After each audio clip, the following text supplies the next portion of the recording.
নমস্কার বন্ধুরা, সন্ধ্যাবেলা চলে এসেছি আমার ছোট রান্নাঘরে। আজকে চপ বানাবো। এবার আদা, পেঁয়াজ, রসুন কেটে নেব।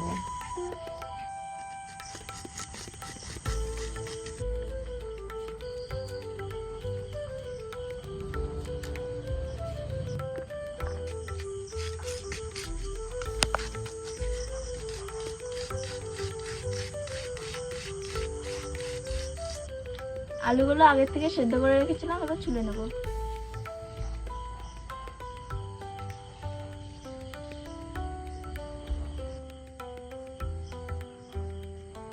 এবার উনুনটা ধরে নেব।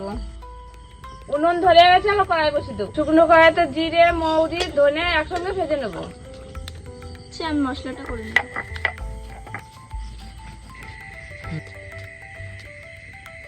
এবার আদা রসুন বেটে নেব।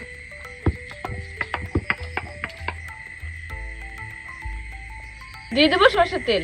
এবার কুচিয়ে রাখা পেঁয়াজটা দিয়ে দেবো। আদা রসুন বাটা দিয়ে দেবো। এবার লবণ হলুদ দিয়ে দেবো। এবার সিদ্ধ রাখা আলুটা ভেঙে ভেঙে দিয়ে দেবো।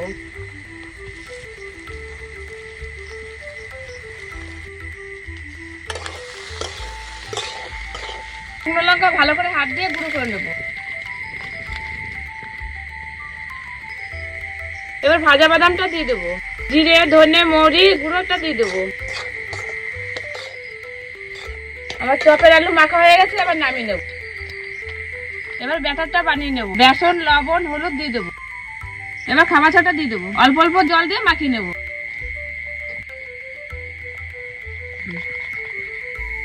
এবার চপের শেপ দিয়ে নেব।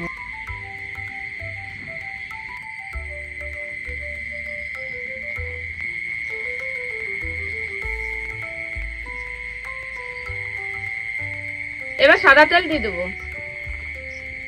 এবার চপগুলো তেলে ছেড়ে দেবো। চপগুলো ভাজা হয়ে গেছে, তুলে নেব।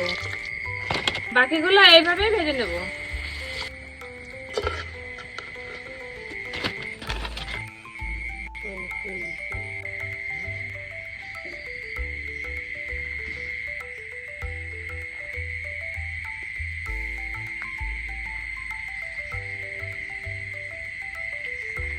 আজকে সন্ধ্যাটা একবারে জমে গেল।